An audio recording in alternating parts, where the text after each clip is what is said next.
जीनियर्स, welcome back to my channel. So geniuses, हमारा जो chapter चल रहा था वो था अपना liquidation of companies. Liquidation of companies में आज हम करने जा रहे हैं नवंबर 2019 अटेम्प्ट का क्वेश्चन।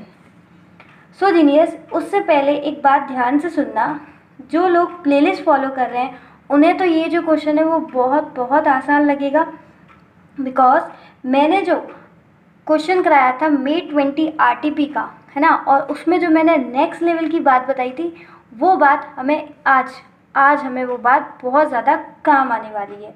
ठीक है, बस आप लोगों को क्या करना है, जहाँ पर भी मे 2020 आरटीपी का क्वेश्चन जो आपने मेरे साथ सॉल्व किया था उस पेज को बस 1 मिनट के लिए अच्छे से देख लो। ठीक है, उसके बाद ये वाली वीडियो शुरू करना।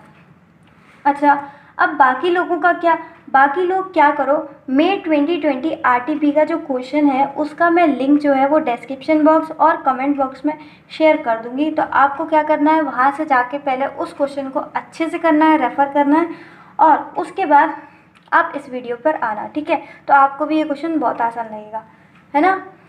तो चलो फटाफट से कॉपी पेन निकालते हैं और इस क्वेश्चन को भी बहुत आसान बनाते हैं।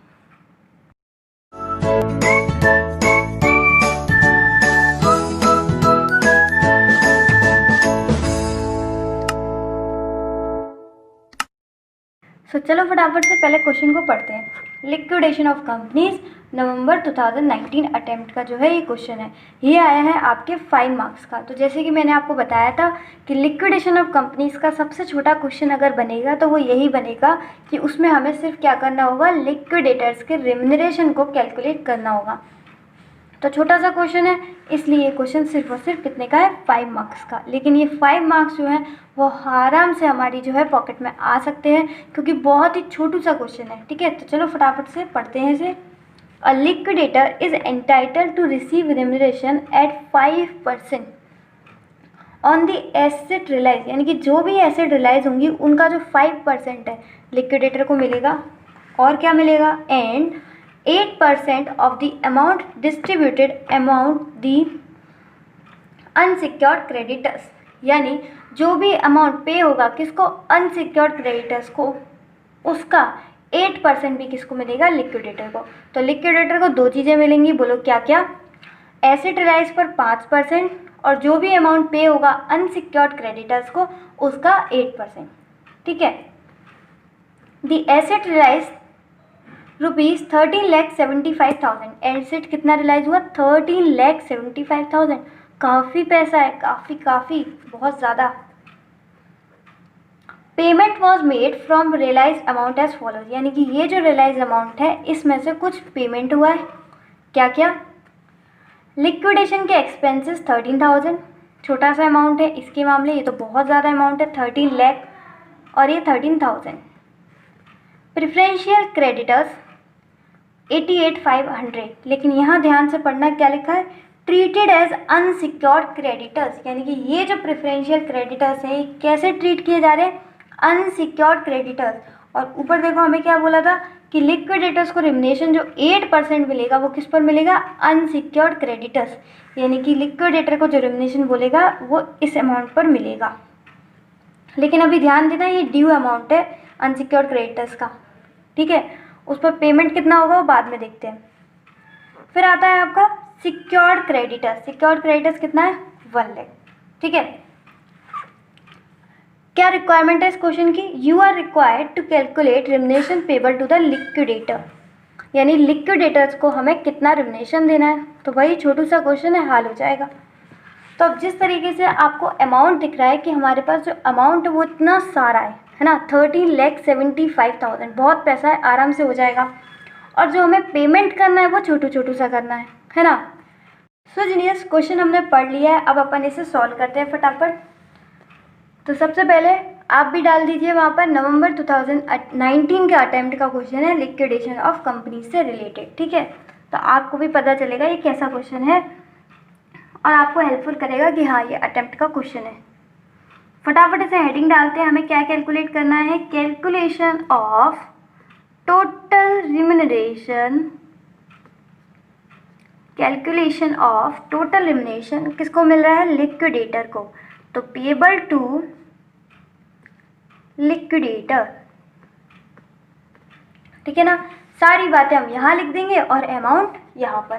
तो सबसे पहले उसे क्या मिल रहा था देखते हैं, 5% ऑन एसेट रियलाइज्ड, और एसेट रियलाइज कितनी है, 13,75,000। तो बिल्कुल बहुत ही आसानी से आसान शब्दों में लिखते हैं 5% ऑन एसेट्स रियलाइज्ड, और एसेट रियलाइज कितना हुआ है, 13,75,000। तो इस पर 5% जो है वो मिल जाएगा। चलो फटाफट से कैलकुलेट करते हैं। 13,75,000 इंटू 5%, 68,750, 68,750। ठीक है, नेक्स्ट हमें क्या कैलकुलेट करना है, दो रिम्यूनरेशन थे उसके, एक 5% और एक 8%। 5% दे दिया, 8% कितना है, अनसिक्योर्ड क्रेडिटर्स पर। तो next 8% on payment made to, 8% on payment made to, किसको पेमेंट दिया जाएगा, अनसिक्योर्ड क्रेडिटर्स। ठीक है, उसको अपन यहाँ लिख देंगे। फिर जो आएगा वो आएगा आपका टोटल अमाउंट। तो उससे पहले हमें ये कैलकुलेट करना होगा, इसके लिए हमें बनाना है वर्किंग नोट नंबर 1। ठीक है, तो बनाते हैं working note number 1। Working note, आप भी मेरे साथ साथ लिखते जाओ। क्या बना रहे हैं, क्या क्यों बना रहे हैं वर्किंग नोट, क्या कैलकुलेट कर रहे हैं ये तो लिख दें। लिक्विडेटर्स रिम्यूनरेशन ऑन, किस पर है, payment made to unsecured creditors, payment to unsecured creditors. ठीक है ना, तो सबसे पहले हमें ये देखना होगा कि अनसिक्योर्ड क्रेडिटर्स को पेमेंट कितना मिल रहा है, उस पर हम परसेंट लगाएंगे तभी तो लिक्विडेटर्स का रिम्यूनरेशन निकलेगा। तो सबसे पहले हमें क्या जानना होगा कि अनसिक्योर्ड क्रेडिटर्स को कितना पेमेंट मिला। तो नेक्स्ट डालो, amount paid to unsecured creditors, amount paid to unsecured creditors. ठीक है,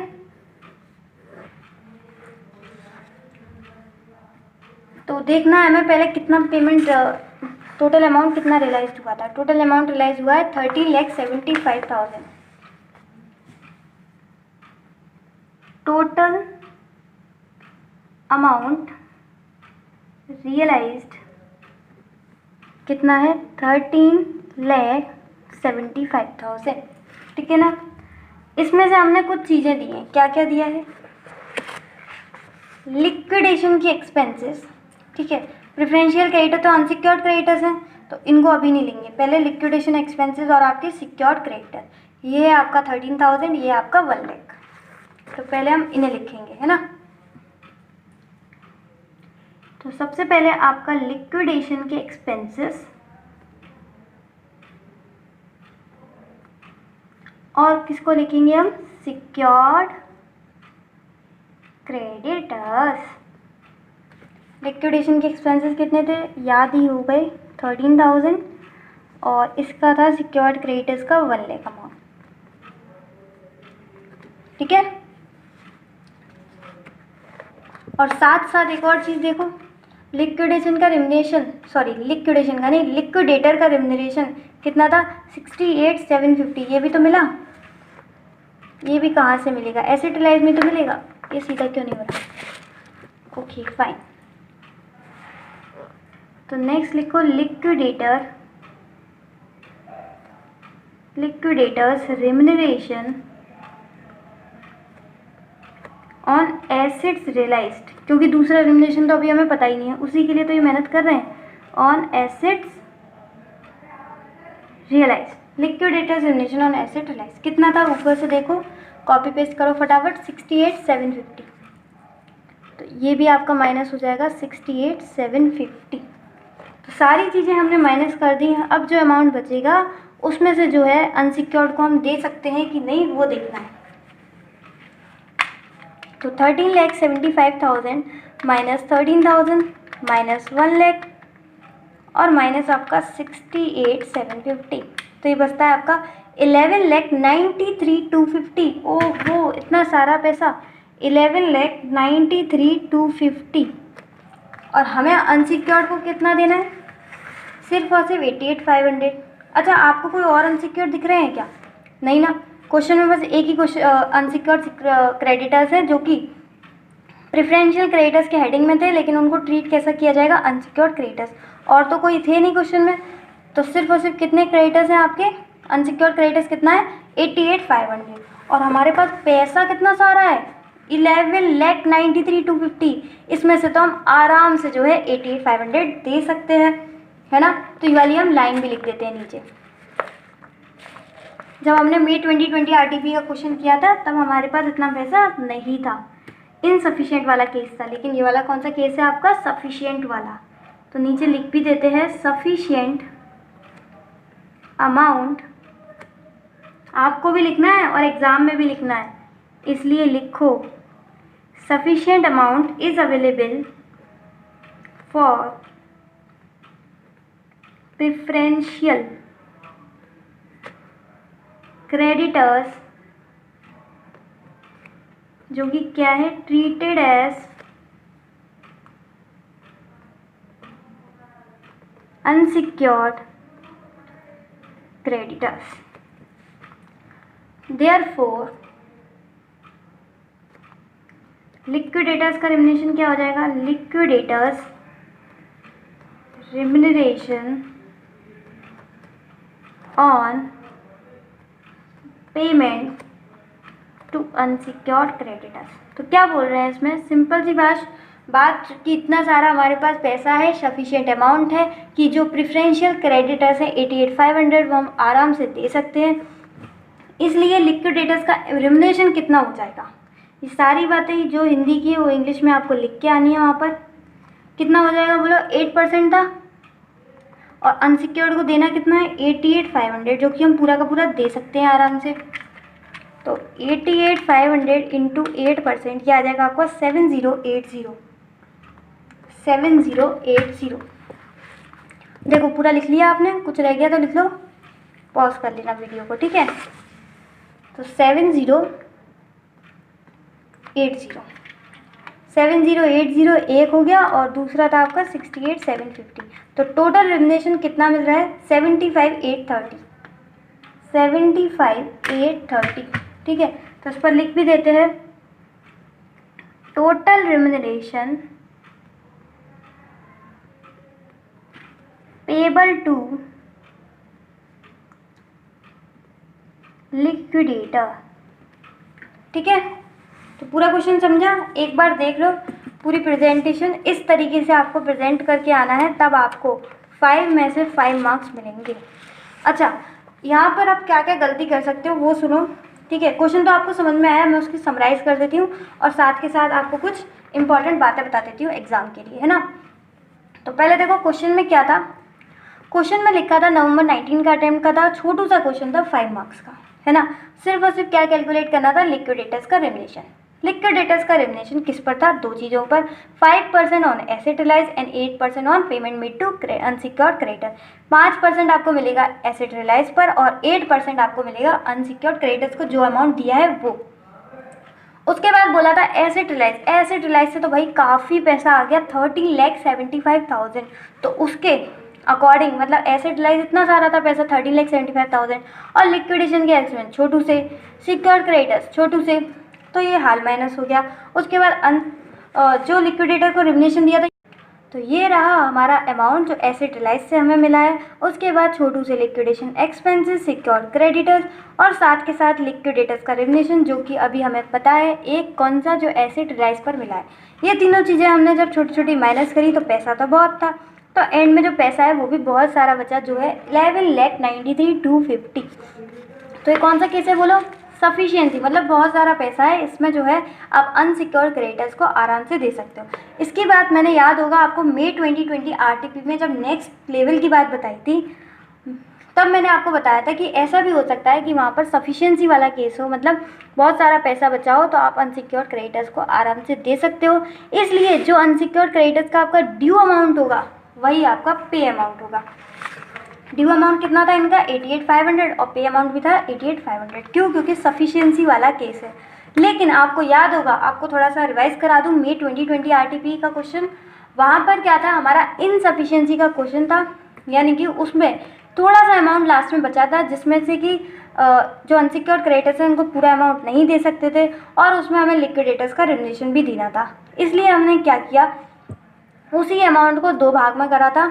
याद होगा आपको, 100+3 करके हमने उसमें अनसिक्योर्ड क्रेडिटर्स का भी हिस्सा दे दिया था और लिक्विडेटर्स का रेमुनेशन। लेकिन यहाँ हमें कोई भी ऐसी दिक्कत नहीं आई। क्यों? क्योंकि पैसा बहुत ज़्यादा है और अमाउंट जो है हमें कम पे करना है। इसलिए उसका जो ड्यू अमाउंट था 88,500, उसी में से वही हमारा पे अमाउंट हुआ, उसी में से हमें दोनों दे दें। तो सिंपल सी बात, हमने ये कर दिया। अब आप लोग एक गलती मत करना, मैं अब वो बताने जा रही हूँ। अभी तो हमने ये पूरा समराइज़ कर लिया, ये दो उसको लिक्विडेटर्स को रेमुनेशन दे दिए 5% और 8%, एसेट रिलाइज पर अनसिक्योर्ड क्रेडिटर्स, और दोनों को टोटल करके लिख दिया total remuneration payable to liquidate. ये पूरी हो गई समराइज आपकी। हाँ, अब मैं आपको बात बताने वाली थी कि आप एक गलती बिल्कुल भूलकर मत कर देना। क्या वो? आपको पता चल रहा था, आपने जब क्वेश्चन पढ़ा, मुझे पता है आपको साफ साफ पता चल रहा था कि अमाउंट इतना सारा है और हमें ये काटना बहुत कम है, इसलिए जो 88,500 है वो आराम से पे हो जाएगा। क्योंकि भाई दिमाग है और अकाउंट्स में तो इतने तेज़ हैं हम लोग, तो हमने साफ साफ देख लिया है 13,75,000 है और यहाँ जो अमाउंट है वो बहुत छोटा है। तो हमें खुद अपने आत्मशक्ति इतने जीनियस बन गए हैं कि हमें समझ में आ गया कि भाई ये बहुत आसानी से पे हो जाएगा। तो आप लोगों में से कुछ लोग क्या करेंगे, ये जो 88,500 है, अब आपका तो दिमाग जीनियस है, आप लोग क्या करोगे कि भाई हमें तो पता है ये क्वेश्चन ऐसा है जिस सफिशिएंसी केस वाला क्वेश्चन है, और यहाँ पर जो है 88,500 ही ड्यू अमाउंट होगा और 88,500 पे अमाउंट होगा, यानी कि जितना ड्यू अमाउंट है उतना ही पे अमाउंट हो जाएगा। तो लिक्विडेटर्स को रेमुनेशन देना है पे अमाउंट पर, और यहाँ पर तो ड्यू और पे अमाउंट सेम है, इसलिए आप लोग क्या करेंगे, यहीं पर लिख देंगे 88,500 अनसिक्योर्ड क्रेडिटर्स इंटू 8% 7080। यहीं तक आपका आंसर खत्म हो जाएगा, है ना। तो ये बताओ मुझे भाई साहब कि इसमें आपको 5 नंबर दे देंगे वो लोग? बिल्कुल नहीं देंगे, 2-3 नंबर देंगे। क्यों? आंसर तो सही आया है, प्रेजेंटेशन कहाँ है पूरा, आपको कैसे पता चल गया? जीनियस दिमाग लिखे आओगे वहाँ पर? नहीं, वर्किंग नोट तो भाई साहब बनाना है, चाहे वो सफिशिएंसी वाला केस हो या इनसफिशिएंसी वाला केस। इनसफिशिएंसी में तो आपको बनाना ही पड़ेगा, सफिशिएंसी वाले केस में तो बिल्कुल बनाना है। ये गलती मत करना, 5 नंबर आराम से आ सकते हैं, 2 नंबर लाओगे खाली इस क्वेश्चन में। इसलिए मैं कह रही हूँ पूरा तरीके से इज्जत में क्वेश्चन करना, वर्किंग नोट का हेडिंग वगैरह डाल के और ऐसे लिखना कि भाई हमारे पास बहुत पैसा है, सफिशिएंसी अमाउंट है प्रेफरेंशियल क्रेडिटर्स यानी कि अनसिक्योर्ड क्रेडिटर्स को देने के लिए, देयरफॉर जो लिक्विडेटर्स का रेमुनेशन है वो अनसिक्योर्ड क्रेडिटर्स पर होगा, जो कि कितना पेमेंट पर 88,500 पर 8%। तो पूरी तरीके से ये जो है ना, ये पूरा यहाँ से लेके यहाँ तक इसके भी नंबर होते हैं, तो पूरा लिख के आना। ये नहीं कि बस इतना सा लिखे आए, पूरा का पूरा लिख के आना, तभी आपको 5 में से 5 मिलेंगे आउट ऑफ मार्क्स के लिए। पूरा लिख के आना होता है, ठीक है। तो ये गलती मत कर देना। कौन कौन ये गलती कर चुका है जब ये क्वेश्चन सॉल्व कर रहा था? और पहले तो ये बताना मुझे ये सारी बातें आपको समझ में आ रही हैं कि नहीं, है ना। ये क्वेश्चन आसान लग रहा है कि नहीं, क्योंकि मैं इसे मई 2020 से रिलेट करके कर रही हूँ, तो मे भी हो सकता है आपको डिफ़िकल्ट जा रहा हो। तो मुझे प्लीज़ एक बार कमेंट सेक्शन में ज़रूर अपना फीडबैक दीजिएगा कि कहीं डिफ़िकल्ट तो नहीं चला गया जो मैं आपको रेफरेंस दे रही थी, क्योंकि रेफरेंस देना बहुत ज़रूरी था इसमें। अगर डिफ़िकल्ट गया है तो मुझे कमेंट सेक्शन में बताना, कमेंट सेक्शन में मैं आपकी क्वेरी बिल्कुल जल्द से जल्द सॉल्व करने की कोशिश करूँगी, ठीक है। इसी तरीके से खुश रहिए, मुस्कुराते रहिए, मिलते हैं नेक्स्ट वीडियो में, तब तक के लिए bye bye, be happy always.